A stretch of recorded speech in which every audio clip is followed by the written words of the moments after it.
And I know it's hot in here, and I'm sorry about that. That was so we could get the mood lighting, but this is really special because, you know, it's one thing to have a few of you people who are great, but to have this many, I'm so honored. I have Ruby Bridges and Leon Leeson with me tonight, who are directly related to the monument.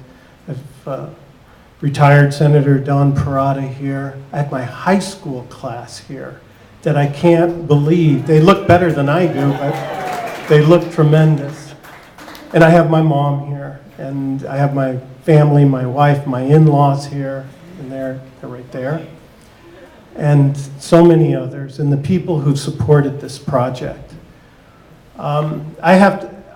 I told you basically what the project is about, for those of you who, you know, bothered to listen back there. But without question, 9/11 changed my life. I mean, I had no idea that I actually had a very easy life. I didn't know that in commercial design. And probably took it for granted what I could do, be anywhere, do anything I wanted. And when I took this project on, a lot of things changed because I devoted all of my life to it. And it's a journey I could have never predicted. It sounded right when I did it. I can still tell you to this day, 9/11 happened. It was an idea I had for over 20 years, but I still don't know what pushed me through so many times, or at least I didn't think I knew. And then I would find out, I think over the last 5 years or so, what did push me. And I would find out that here we're representing and have the opportunity to remember these great people who paved the way for so many people.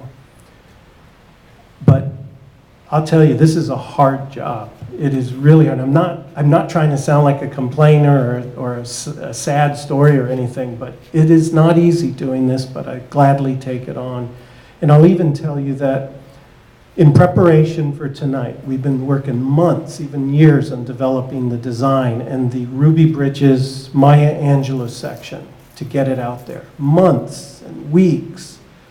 And Saturday, holiday weekend, I'm in here, I'm with my assistant, Bud, and I'm looking at the statue, and I realize I cannot position her mouth correctly. And I made a miscalculation on the enlargement. And I have to tell you, in this journey, this was the lowest moment, because then I took a hammer to it, and I removed the head after months of work. And I was getting ready to call Joe and tell him, we have to call this out. I was going to call you, Ruby, and tell you, we're going to push this a few months out. And something came over me, a few things came over me. One was my father, and the other was Joe had said some things to me. All these people who supported this project really is a testament to the goodness that's in this area, and that's what does exist out there and what this project is about. And I don't know how we did it, but we worked with my assistants from Saturday until a couple of hours before this started to finish this. We took literally months of work. I bashed the whole thing apart on Saturday, and I think it came out better, I hope. Now, we need to mention Guy Johnson, Maya Angelou's son's here. She was supposed to be here, but it's a little difficult.